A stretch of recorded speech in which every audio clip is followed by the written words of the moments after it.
شروع اللہ کا نام لے کر جو بڑا مہربان نہایت رحم والا ہے۔ حامیم، یہ کتاب رحمان الرحیم کی طرف سے اتری ہے، ایسی کتاب جس کی آیتیں جدا جدا بیان کی گئی ہیں، یعنی قرآن عربی، ان لوگوں کے لیے جو سمجھ رکھتے ہیں، جو بشارت بھی سناتا ہے اور خوف بھی دلاتا ہے۔ لیکن ان میں سے اکثر نے منہ پھیر لیا اور وہ سنتے ہی نہیں، اور کہنے لگے کہ جس چیز کی طرف تم ہمیں بلاتے ہو اس کی طرف سے ہمارے دل پردوں میں ہیں، اور ہمارے کانوں میں بوجھ یعنی بہرا پن ہے، اور ہمارے اور تمہارے درمیان ایک پردہ ہے، تو تم اپنا کام کرو، ہم اپنا کام کرتے ہیں۔ کہہ دو کہ میں بھی آدمی ہوں جیسے تم، ہاں مجھ پر یہ وحی آتی ہے کہ تمہارا معبود ایک ہی معبود ہے، تو سیدھے اسی کی طرف متوجہ رہو اور اسی سے مغفرت مانگو۔ اور مشرکوں پر افسوس ہے جو زکوٰۃ نہیں دیتے اور وہ آخرت کے بھی منکر ہیں۔ جو لوگ ایمان لائے اور عمل نیک کرتے رہے ان کے لیے ایسا ثواب ہے جو ختم ہی نہ ہو۔ کہو کیا تم اس ذات کا انکار کرتے ہو جس نے زمین کو 2 دن میں پیدا کیا اور بتوں کو اس کا مد مقابل بناتے ہو؟ وہی تو تمام جہانوں کا مالک ہے، اور اسی نے زمین میں اس کے اوپر پہاڑ بنائے اور زمین میں برکت رکھی اور اس میں سامان معیشت مقرر کیا، سب 4 دن میں، اور تمام طلبگاروں کے لیے یکساں۔ پھر وہ آسمان کی طرف متوجہ ہوا جبکہ وہ دھواں تھا، تو اس نے اس سے اور زمین سے فرمایا کہ دونوں آؤ، خواہ خوشی سے خواہ ناخوشی سے۔ انہوں نے کہا کہ ہم خوشی سے آتے ہیں۔ پھر اس نے 2 دن میں 7 آسمان بنائے اور ہر آسمان میں اس کے کام کا حکم بھیجا، اور ہم نے آسمان دنیا کو چراغوں یعنی ستاروں سے سجایا اور شیطانوں سے محفوظ رکھا۔ یہ اسی زبردست باخبر کے مقرر کیے ہوئے اندازے ہیں۔ پھر اگر یہ منہ پھیر لیں تو کہہ دو کہ میں تم کو ایسی چنگھاڑ کے عذاب سے آگاہ کرتا ہوں جیسے عاد اور سمود پر چنگھاڑ کا عذاب آیا تھا، جب ان کے پاس پیغمبر ان کے آگے اور پیچھے سے آئے کہ اللہ کے سوا کسی کی عبادت نہ کرو، تو وہ کہنے لگے کہ اگر ہمارا پروردگار چاہتا تو فرشتے اتار دیتا، سو جو تم دے کر بھیجے گئے ہو ہم اس کو نہیں مانتے۔ اب جو عاد والے تھے وہ ناحق ملک میں تکبر کرنے لگے اور کہنے لگے کہ ہم سے بڑھ کر قوت میں کون ہے؟ کیا انہوں نے نہیں دیکھا کہ اللہ جس نے ان کو پیدا کیا وہ ان سے قوت میں بہت بڑھ کر ہے، اور وہ ہماری آیتوں سے انکار کرتے رہے۔ تو ہم نے بھی ان پر نحوست کے دنوں میں زور کی آندھی چلائی تاکہ ان کو دنیا کی زندگی میں ذلت کے عذاب کا مزہ چکھا دیں، اور آخرت کا عذاب تو بہت ہی ذلیل کرنے والا ہے، اور اس روز ان کو مدد بھی نہ ملے گی۔ اور جو سمود والے تھے ان کو ہم نے سیدھا رستہ دکھا دیا تھا، مگر انہوں نے ہدایت کے مقابلے میں اندھا رہنا پسند کیا، تو ان کے اعمال کی سزا میں ذلت کے عذاب کی کڑک نے ان کو آ پکڑا۔ اور جو ایمان لائے اور پرہیزگار رہے ان کو ہم نے بچا لیا۔ اور جس دن اللہ کے دشمن دوزخ کی طرف اکٹھے کیے جائیں گے پھر ان کی الگ الگ جماعتیں بنائی جائیں گی، یہاں تک کہ جب دوزخ کے پاس پہنچ جائیں گے تو ان کے کان اور آنکھیں اور کھالیں یعنی دوسرے اعضاء ان کے خلاف ان کے اعمال کی شہادت دیں گے، اور وہ اپنی کھالوں یعنی اعضاء سے کہیں گے کہ تم نے ہمارے خلاف کیوں شہادت دی؟ وہ کہیں گی کہ جس اللہ نے سب چیزوں کو نطق بخشا اسی نے ہم کو بھی گویائی دی، اور اسی نے تم کو پہلی بار پیدا کیا تھا اور اسی کی طرف تم لوٹائے جا رہے ہو۔ اور تم اس بات کے خوف سے تو پردہ نہیں کرتے تھے کہ تمہارے کان اور تمہاری آنکھیں اور کھالیں تمہارے خلاف شہادت دیں گی، بلکہ تم یہ خیال کرتے تھے کہ اللہ کو تمہارے بہت سے اعمال کی خبر ہی نہیں، اور اسی خیال نے جو تم اپنے پروردگار کے بارے میں رکھتے تھے تم کو ہلاک کر دیا اور تم خسارہ پانے والوں میں ہو گئے۔ اب اگر یہ صبر کریں گے تو بھی ان کا ٹھکانہ دوزخ ہی ہے، اور اگر توبہ کریں گے تو ان کی توبہ قبول نہیں کی جائے گی۔ اور ہم نے ان کے ایسے ساتھی بنائے جنہوں نے ان کے اگلے اور پچھلے اعمال ان کو عمدہ کر دکھائے تھے، اور جنات اور انسانوں کی جماعتیں جو ان سے پہلے گزر چکی ان پر بھی اللہ کے عذاب کا وعدہ پورا ہو گیا۔ بے شک یہ نقصان اٹھانے والے ہیں۔ اور کافر کہنے لگے کہ اس قرآن کو سنا ہی نہ کرو، اور جب پڑھنے لگے تو شور مچا دیا کرو تاکہ تم غالب رہو۔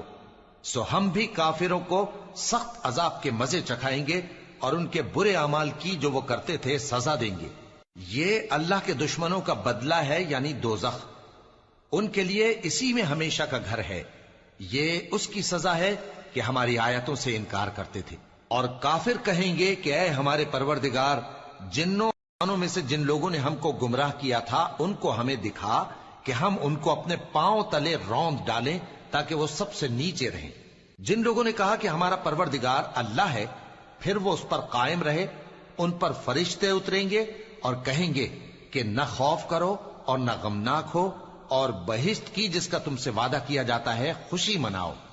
ہم دنیا کی زندگی میں بھی تمہارے دوست تھے اور آخرت میں بھی تمہارے رفیق ہیں، اور وہاں جس نعمت کو تمہارا جی چاہے گا تم کو ملے گی، اور جو چیز طلب کرو گے تمہارے لیے موجود ہوگی۔ یہ بخشنے والے مہربان کی طرف سے مہمانی ہے۔ اور اس شخص سے بڑھ کر بات کا اچھا کون ہو سکتا ہے جو اللہ کی طرف بلائے اور عمل نیک کرے اور کہے کہ میں مسلمان ہوں۔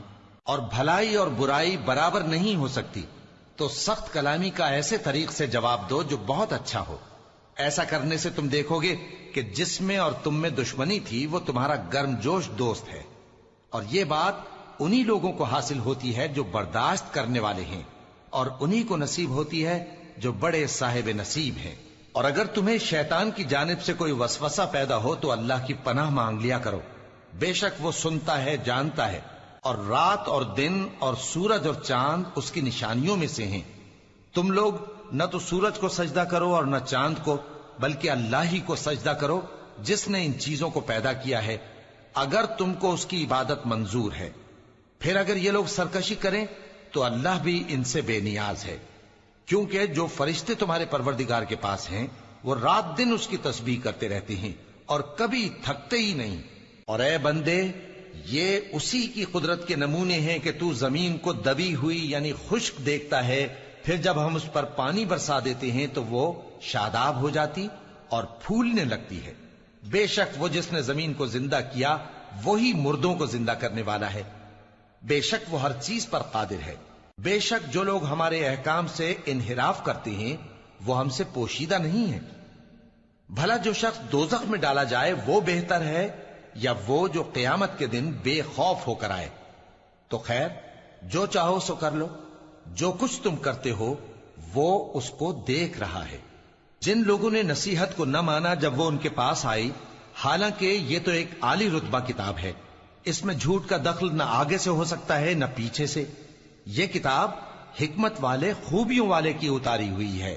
اے پیغمبر، تم سے وہی باتیں کہی جاتی ہیں جو تم سے پہلے پیغمبروں سے بھی کہی گئی تھیں۔ بے شک تمہارا پروردگار بخش دینے والا بھی ہے اور عذاب علیم دینے والا بھی۔ اور اگر ہم اس قرآن کو غیر عربی زبان میں نازل کرتے تو یہ لوگ کہتے کہ اس کی آیتیں ہماری زبان میں کیوں کھول کر بیان نہیں کی گئیں؟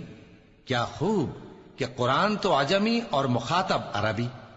کہہ دو کہ جو ایمان لاتے ہیں ان کے لیے یہ ہدایت اور شفا ہے، اور جو ایمان نہیں لاتے ان کے کانوں میں گرانی یعنی بہراپن ہے، اور یہ ان کے اندھے پن کا باعث ہے۔ ان کو گویا دور کی جگہ سے آواز دی جاتی ہے۔ اور ہم نے موسیٰ کو کتاب دی، پھر اس میں اختلاف کیا گیا، اور اگر تمہارے پروردگار کی طرف سے ایک بات پہلے نہ ٹھہر چکی ہوتی تو ان میں فیصلہ کر دیا جاتا، اور یہ اس قرآن کی طرف سے بڑے بھاری شک میں پڑے ہیں۔ جو نیک کام کرے گا تو اپنے لیے، اور جو برے کام کرے گا تو ان کا ضرر اسی کو ہوگا، اور تمہارا پروردگار بندوں پر ظلم کرنے والا نہیں۔ قیامت کے علم کا حوالہ اسی کی طرف دیا جاتا ہے، یعنی قیامت کا علم اسی کو ہے، اور نہ تو پھل غلافوں سے نکلتے ہیں اور نہ کوئی مادہ حاملہ ہوتی ہے اور نہ جنتی ہے مگر اس کے علم سے۔ اور جس دن وہ ان کو پکارے گا اور کہے گا کہ میرے شریک کہاں ہیں، تو وہ کہیں گے کہ ہم تجھ سے عرض کرتے ہیں کہ ہم میں سے کسی کو ان کی خبر ہی نہیں، اور جن کو پہلے وہ اللہ کے سوا پکارا کرتے تھے سب ان سے گم ہو جائیں گے، اور وہ یقین کر لیں گے کہ ان کے لیے کوئی راہ فرار نہیں۔ انسان بھلائی کی دعائیں کرتا کرتا تو تھکتا نہیں، اور اگر اس کو تکلیف پہنچ جاتی ہے تو نا امید ہو جاتا ہے، آس توڑ بیٹھتا ہے، اور اگر تکلیف پہنچنے کے بعد ہم اس کو اپنی رحمت کا مزہ چکھاتے ہیں تو کہتا ہے کہ یہ تو میرا حق تھا اور میں نہیں خیال کرتا کہ قیامت برپا ہو۔ اور اگر قیامت سچ مچ ہو بھی اور میں اپنے پروردگار کی طرف لوٹایا بھی جاؤں تو میرے لیے اس کے ہاں بھی خوشحالی ہوگی۔ پس کافر جو کچھ کیا کرتے ہیں وہ ہم ضرور ان کو جتائیں گے اور ان کو سخت عذاب کا مزہ چکھائیں گے۔ اور جب ہم انسان کو نعمتوں سے نوازتے ہیں تو وہ منہ موڑ لیتا ہے اور پہلو پھیر کر چل دیتا ہے، اور جب اس کو تکلیف پہنچتی ہے تو لمبی چوڑی دعائیں کرنے لگتا ہے۔ کہو کہ بھلا دیکھو تو اگر یہ قرآن اللہ کی طرف سے ہو پھر بھی تم اس سے انکار کرو تو اس سے بڑھ کر کون گمراہ ہے جو حق کی مخالفت میں دور نکل گیا ہو۔ ہم ان قریب ان کو اطراف عالم میں بھی اور خود ان کی ذات میں بھی اپنی نشانیاں دکھائیں گے، یہاں تک کہ ان پر ظاہر ہو جائے گا کہ قرآن حق ہے۔ کیا تم کو یہ کافی نہیں کہ تمہارا پروردگار ہر چیز سے خبردار ہے؟ دیکھو یہ اپنے پروردگار کے روبرو حاضر ہونے سے شک میں ہیں۔ سن رکھو کہ وہ ہر چیز کا احاطہ کیے ہوئے ہے۔